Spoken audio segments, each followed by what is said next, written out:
What is up, YouTube? I am TheSuperNamek, and tonight I will be bringing you a deck profile of my 420 ganja trees, aka the Sylvan Learning Center. And to narrate with me, we have Rogue, who's camera shy today. I'm not camera shy. I told you my reasoning. Because he's a bitch. I am a bitch. That's alright, though, but this will be up on the TheDuelFactory, and it will also be up on Yugimon's The Gathering. So, to start off for the 420 ganja trees, you have the man himself, the ganja tree. Well, I gotta interrupt you. Have you even announced the new channel yet? Yeah, I've announced it. I just haven't created it, which I need to get on that, but it'll be there. Don't worry about it. Anyway, yeah. The 420 ganja tree. His effect reads, whenever you excavate a plant-type monster, it goes to the graveyard and you get to draw a card. He's a level 8, he's 27, and he likes to fuck bitches. Next, we have Treebeard or Sage Koya. This is the one whenever a Sylvan goes to the graveyard, you can special summon from his hand. He's level 7, he excavates a top card of your deck, and when he's excavated, you can add Sylvan spell cards back to your hand. I've been told he misses timing a lot.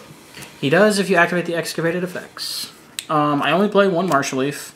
Martial Leaf, he's a level 3, and when he's excavated, he pops monsters. You would think this card's good in theory, however, you clog a lot with him. Wait, so if you choose not to activate excavate effects, you can still Sage Koya? Mm-hmm. Okay. Next, I play 2 Princess Sprout. I was playing 3, but now I bumped it down to 2, but this is the level manipulator.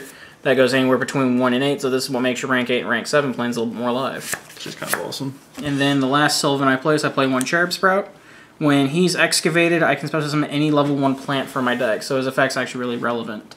And then I actually play a small Sylvan count. I only play 10 Sylvans, but Notice that. They run really well, so. On to the non-Sylvan part, all plants. I play 3 Lone Fire Blossom. This card went to 3, so why wouldn't I play 3? Like I said, 420 ganja trees, bro. It's all about getting them trees out. Then you play the 1 Rose Lover, because it's good with Sage Koya and it's good with Hermitry. And it's a level 1, so that's kind of relevant too. You play the 1 Glow Up Bulb, because all plant decks play Glow Up Bulb. And then the 1 Spore, because it's really good with Hermitry and Sage Koya. It ain't ulti, though. It only comes 1 rarity, bro. I thought it was ulti. Oh, no, it's Dandelion. Yeah, it's not, I don't play Dandy in here because I'm not playing the Quasar build. And then the only other 2 monsters I play that are non-plants are 2 Rose Paladin. How do you feel about the 2 Paladin? Paladin's actually really good. Putting the trees in your hands actually not the worst thing in the world. And then it's good with the draw cards I play because like the draw power in this deck's ridiculous. I mean, you have a Graceful Charity. 3 of them. Speaking of spells, you have 3 Sylvan Charity. The very first text of this card made me want to play that deck as soon as it came out. Draw 3 cards. And then you can stack your deck any way you want to. The only catch is if you don't have a Sylvan card to reveal, they all go back to the deck. That's why you play the Sylvan Charity Challenge. Exactly. It's the only way to play the deck. Yeah, you play 3 of it. Then you play 3 Miracle Fertilizer. More or less, it's called a Haunted you can activate on your turn. So, it's really good. The 3 Upstart Goblin. It's a combo-based deck. And then as Pat Hoban pointed out in his national deck profile that I didn't realize he mentioned this, you can use this to search Sylvan Charity. Wait, what? You activate Mount Japania, which is Mount Sylvania. Oh, and stack it? And stack it, and then you upstart it to your hand. And then on to some of the texts. I do play 2 Trade-In. Sometimes having the Hermitries in your hand's not the greatest thing, and Rose Paladin into your hand, and then dumping them to make your Miracle Fertilizer with that and get 2 free cards out of it. Seems pretty good. Same thing with Sage Koya. It's not the greatest in your hand sometimes, so you play 2 Sacred Sword of 7 stars. And then you play 2 of the Mount Sylvania. You always want to see the first one, but you never want to see the second one. However, it's a good card to stack, and if for some reason your first one does get taken out, the second one is nice to have.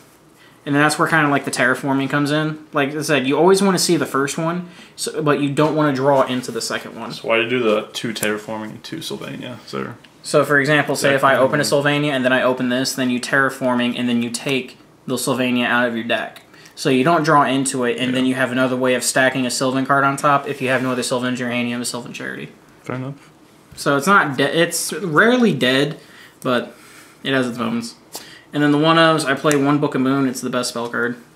I wish this card was at 3, but you have Symbols of Heritage. More or less, this is Premature Burial for any monster that you have 3 of in your graveyard. So when Lone Fire came back to 3, this went to 1, which I understand why, because like I could go turn 1 and open every single tree in the fucking world and been fucking great smoking weed every day. The 1 card that's basically a win con in this deck is Soul Church. I wish I had 3, but hey, you know, whatever. It's cool though. What's your reasoning behind Book of Moon being the best spell card? Chain Bolt can get out of any situation, and it's just... You have more than one use for it. It's the only spell card I can honestly, with only having one line of text, has multiple uses. The one Foolish Burial, put some plants on the grave, and sometimes you need the Trigger Sage Koya. And then the one Regeki, because you want to clear a board when you're about to Dougie all over your opponent. And that is the main board. It is 40.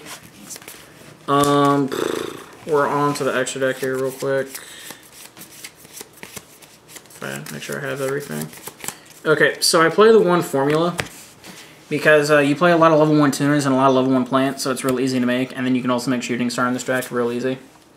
The one Armory Arm for the Spore play. I do play the one Nat Beast, I play Rose Paladin, and I play Gloat Bulb, so it's a very good card to play.